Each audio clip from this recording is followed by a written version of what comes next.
Programme में खुशामदीद नाज़रीन। हमारे पास मियाँ मोहम्मद नवाज शरीफ मौजूद हैं, कायद पाकिस्तान मुस्लिम लीग नून।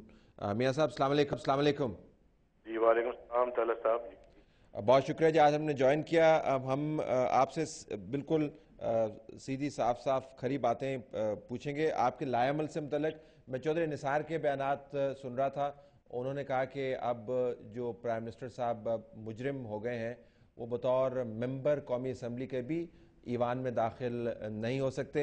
आपकी अपनी पार्टी मेंबरान को क्या हिदायत है कि अगर पीएम साहब ईवान में आते हैं तो उनको क्या करना चाहिए? देखिए जी, आप कुछ कहना चाह रहे हैं? जी जी जी तलत साहब, मेरे ये ख्याल है कि कोई आवाज आ रही है थोड़ी सी मुझे, आप जी बहुत आपकी आवाज़ ठीक आ रही है मियाँ साहब? मुझे तो ठीक आ रही है आवाज़ आपकी, शायद एको आ रही हो, लेकिन आप बोलिए प्लीज़। अच्छा, मैं ये कह रहा था कि जहाँ तक सुप्रीम कोर्ट का फैसला है, वो तो मेरे ख्याल उसकी रूह से अब कोई इखलाकी और कानूनी जवाब तो नहीं रहा। वज़ीर आज़म के पास, गिलानी साहब के पास के वज़ीर आज़म रहे, तो हम समझते हैं कि जो उनका इसरार करना या जिद करना या उसके बावजूद इस मनसब पे बैठे रहना, ये पाकिस्तान के अंदर एक और क्राइसिस को जन्म दे सकता है, जो कि सिर्फ कौमी असम्बली या पार्लियामेंट तक महदूद नहीं रहेगा, बल्कि उससे बाहर निकलेगा और मुल्क को भी अपनी लपेट में ले सकता है। तो मेरा ख्याल है कि अगर वो वाकई कुछ जमहूरियत में थोड़ा बहुत भी एतकाद रखते हैं, तो सुप्रीम कोर्ट के फैसले को अब दिल से तस्लीम और उसकी रूह के मुताबिक उस पर अमल करें और स्टेप डाउन करें। ये जो कई बार हजरात कहते हैं जी कि उनको मुस्ताफी हो जाना चाहिए, अब मुस्ताफी वाली बात कोई नहीं बाकी रह गई, अब तो स्टेप डाउन करना है, बल्कि उस ऑफिस को क्विट करने की बात है। लेकिन मियाँ साहब, उनकी अगर ऐसी नीयत होती तो वो तमाम बयानात क्यों सामने आते? आज ज़ाहिर है आप जहांदीदा सियासतदान हैं, जो उनका ट्रेंड है आज जो रद्द-ए-अमल हुकूमत की तरफ से आया है, उसमें 0 से भी कम फीसद चांसेस हैं कि वज़ीर आज़म साहब इसको एक्सेप्ट करेंगे। तमाम पार्टी इत्तेहादी जमातें उनके साथ खड़ी है, ईवान सदर समेत उनके हक में डेमोस्ट्रेशंस हो रही हैं। तो इन हालात में आपका लाएमल क्या होगा? वो तो नहीं छोड़ेंगे इस मामले को। बदनसीबी तो यही है ना, देखे ना, ये रविश तो फिर वही पुरानी रविश है कि जो भी सुप्रीम कोर्ट कहे हमने करनी है। अब क्या, अब सुप्रीम कोर्ट से ऊपर और कौन सा बड़ा इदारा है फैसला सुनाएगा और उस फैसले पे अमल करेंगे? तो मेरे ये ख्याल है कि कौम जो है वो देख रही है, और कौम मेरा ख्याल है कि कम से कम ये एनआरओ वगैरह कुछ चीजों को छोड़े। मेरा ये ख्याल है कि ये बिल्कुल देखा जा रहा है कि सुप्रीम कोर्ट लूटा हुआ पैसा वापस लाने के बारे में अहकाम दे रही है, और ये लूटा हुआ पैसा वापस नहीं लाना चाहते, और उसकी वजह से ये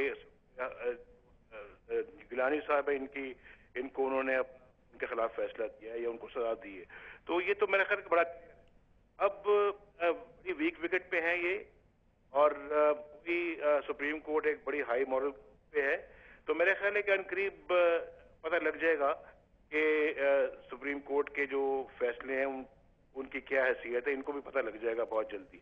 मियां साहब, वीक विकेट पर तो यकीनन है, लेकिन अगर दूसरी तरफ से बॉलिंग ही ना हो रही हो, यानी आपकी तरफ से, तो जो कमज़ोर बैट्समैन है वो तो खेलता रहेगा।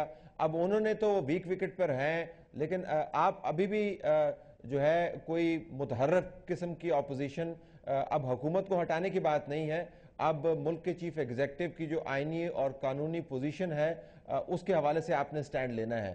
तो अगर वो नहीं जाते तो फिर आपकी पार्टी क्या करेगी?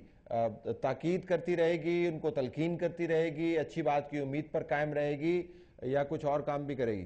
मेरा ख्याल है कि आज जो पार्लियामेंट में, नेशनल असेंबली में जो कुछ हुआ है, जो हो रहा है, वो आपने देखा है, सुना है, और मेरा ख्याल है कि ये ही होना चाहिए था। और हमारी सारी पार्टी की इस मामले में एक ही राय है कि ये अब कन्विक्टेड वजीर आजम है, और इनका हक नहीं बनता कि अब ये मजीद उस ओहदे पे बैठे रहे, और इनका पार्लियामेंट के अंदर आना जो है वो भी मैं समझता हूँ कि ये पूरी पार्लियामेंट की तस्दीक है, उनके अपने ओहदे की भी तस्दीक है, और सुप्रीम कोर्ट के फैसले की तस्दीक है। तो इसमें ऑप्शंस देखें ना अब, पहली ऑप्शन मैं ये समझता हूँ कि ہونی چاہیے پہلی آپشن کہ یہ اسٹیپ ڈاؤن کرنے کے بعد باقی جو ان کی اتحادی پارٹی وہ کم از کم اب اپنے ضرور گنے بان میں دیکھیں اور وہ بتائیں قوم کو کہ وہ عدالتوں کے فیصلوں کے ساتھ ہیں یا وہ ان کو نہ ماننے والوں کے ساتھ ہے. اور میں یہ سمجھتا ہوں کہ وہ بھی بتائیں کہ وہ قانون کی تصدیق کرنے والوں کے ساتھ ہیں یا ملک و قوم کی جو دولت ہے اس کو لوٹنے والوں کے ساتھ ہے. تو کیا یہ لوگ یہ نہیں چاہتے کہ یہ قومی دولت جو ہے یہ سوئٹزرلینڈ سے واپس آئے؟ تو یہ میرا خیال ہے کہ اگر یہ اپنا فیصلہ کر لیں اور یہ طے کر لیں کہ نہیں جناب ہم نے اب اپنی راہ بدلنی ہے, آئیں بیٹھیں بسم اللہ قومی اسمبلی کے اندر بیٹھیں, اس سے باہر بیٹھیں اور طے کریں کہ جناب اب وہ سپریم کورٹ کا فیصلہ سب تسلیم کرتے ہیں, مانتے ہیں تو ٹھیک ہے. چاہیے کہ آئندہ ہم سب میں سے کون وزیر اعظم ہوگا, جس پہ سب راضی ہیں اس کو وزیر اعظم بنائیں اور پھر وزیر اعظم بنانے کے بعد وہ شخص ضرور خط لکھے اور سوئس کورٹس کو, اس کے بعد پھر بیٹھ کے اگلے مراحل کا فیصلہ کرے, الیکشن کی ساری جو اس کا بیٹھ کے فیصلہ ہو, کیئر ٹیکرز گورنمنٹس بنے, فری اینڈ فیئر الیکشنز ہوں. میں یہ سمجھتا ہوں کہ یہ پہلی آپشن ہے اور اگر اس میں رکاوٹ ڈالتی ہے تو پھر ہمارا 2-3 دنوں میں اجلاس ہو رہا ہے اور ہم اپنے ایک موقف کا اعلان کریں گے, پھر اپنا پروگرام کا بھی اعلان کریں گے, موقف کا بھی اعلان. میاں صاحب میں اگر یہ کہہ پاؤں کہ یہ جو آپ نے بات کی یہ ایک پہلی آپشن جو ہے یہ ایک جنت کا نمونہ ہے. اگر حالات و واقعات اتنے ہی عقل و دانش کے تحت طے ہوتے تو نوبت وہاں تک نہ پہنچتی جہاں پر آج پہنچ چکی ہے. مل جائے تو اور آپ کے لیے گزارش میں کہہ رہا ہوں, اور آپ کے لیے بھی شاید اب بات چیت کا موقع ختم ہو گیا, کیونکہ بنیادی ایشو یہ ہے کہ اس وقت ملک کا چیف ایگزیکٹو جو ہے, جو پرائم منسٹر جو ہے, جو ملک کی اور حکومت کی نمائندگی کرتا ہے, جو قائد ایوان ہے, وہ مجرم بن چکا ہے. تو میرے خیال میں یہ جو آپ بات چیت کی بات کر رہے ہیں 3 دن 4 دن 6 دن اس دوران فیصلے ہونے ہیں, اجلاس ہونے ہیں, پرائم منسٹر صاحب نے آفیشیل پروٹوکول کے ساتھ موو کرنا ہے, chief executive of this country is basically a convict. تو اور اپوزیشن اگر یہ اس پر تکیہ کیے رکھے, میرا سوال ذرا لمبا ہو گیا, معذرت چاہتا ہوں, کہ شاید بعد میں حالات تبدیل ہو جائیں تو کوئی مناسب بات لگتی نہیں ہے اپوزیشن کے زاویہ نگاہ سے.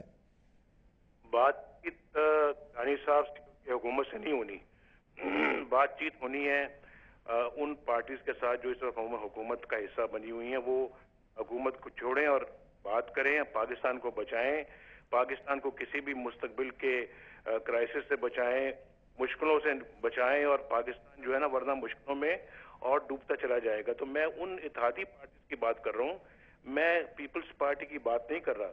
اور پیپلز پارٹی ہے نا وہ گیلانی صاحب کے کنٹرول میں ہے بھی نہیں. آپ دیکھیے پیپلز پارٹی کے بیٹھے ہوئے زرداری صاحب, یہ سب ان کی کیے کا خمیازہ بھگت رہے ہیں.